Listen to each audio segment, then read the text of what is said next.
مش عارف ايه الموضوع والله. انت تبقى رد فعلك اصلا بناء على كميه الحاجات الايموجيز اللي محطوطه جوه الكلام. انت مش فاهم انت مش فاهم. وكلمتين وقلب وكلمتين وسهم وكلمتين وبير ميه وكلمتين ومسدس وكلمتين وحته جبنه رومي، مش فاهم حاجه. ايه الجو ده؟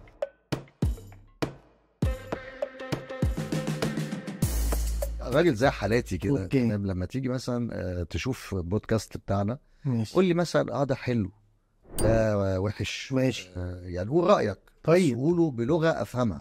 ماشي. لكن احنا بيجي لنا ردود الافعال اه يعني غير مفهومه.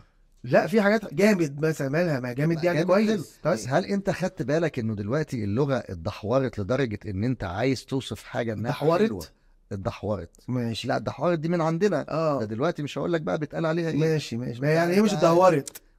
لا اتدهورت يعني وقعت. انت عامل ميكس بين اتدحضرت والدحورت. ما انا سيناريست. اوكي. خيال. انا عندي انت خيال. عرفنا. خيال انت عرفنا. لا بس خدت بالك مثلا بقى دلوقتي علشان مثلا اقول لك ان انت شخص كويس اه بشتمك. بتشتمني ليه؟ يعني اقول مين اللي لك يشتمني ده؟ بقول لك يخرب بيتك ده انت فاهم. اه يعني تعبيري عن الحاجه الحلوه. او انت كول. لا كول انا بتروح الاول في كنت بزعل طبقة- قوي من الكلمه دي لانه الصراحه. يعني انت بتروح في انا طبقه. نشيط وحيويه وكده ليه وبريق. ليه كول ليه انا فاهم؟ كول. يعني مثلا انت دلوقتي اه متخيل يعني انت عملت فيلم حلو مثلا، اقول لك يا استاذ يا عمرو رب يا الفيلم اخويا، يا بتاعك، رب يا رب. الفيلم بتاعك كان فاجر. اه بالظبط. فاجر. اه انت متخيل يعني اه الكلمه بقت عكس الموضوع يا تماما. باشا، ما هي مش في اعمل لك محضه وابن فجوه. مش مش في نجمه والحاجات. ايوه جالي مره راي من واحده من الفانز، قالت لي انا بكراش عليك. حلو. ما هو انا في الاول ما يا كنتش شايف بختك ده يا حلو. سيدي. لا ما هو عشان ثقافتك غير ثقافتي. اوكي. انا راجل ثقافتي فرنسيه. طيب فبالفرنساوي عندنا كلمه كراش معناها اتف. اعوذ بالله الله يقرفك. فلما الاقي واحده بتقول لي اتف عليك، فكان لازم اراجع بقى كل التايم لاين او اي حاجه انا كتبتها في البوستات قبل كده. عايز اعرف انت استفزتها للدرجه دي ازاي؟ الدرجات دي اللي انت بعتالي في البرايفت كده وتقولي لي انا بكراش. طب هي تفت عليك في البرايفت. اه طيب يا عم زعلان من ايه؟ ما هقول لك، انا زعلان لانه لما فتحت البروفايل بتاعي عشان اشوف هي مين، مم.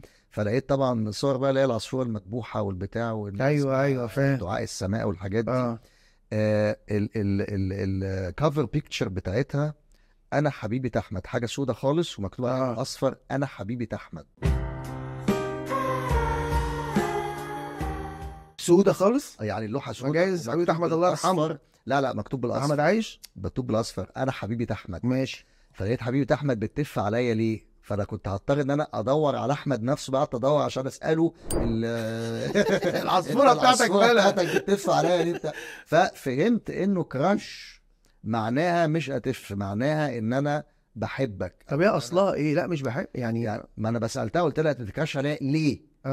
قالت لي ليه يعني ايه؟ قلت لها يعني ليه بتكراشي عليا؟ قالت لي عشان انا معجبه بيك. هنا حصل بقى ايه في دماغي، منين انت معجبه بيا؟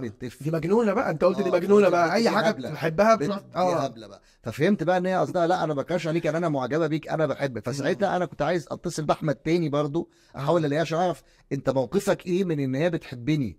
يعني وهي حبيبتك اصلا، هي حبيبتك انت. فساعتها بقى يعني انا كان لو هي بتكراش عليا بالعربي انا كنت هكراش على احمد بقى بالفرنساوي.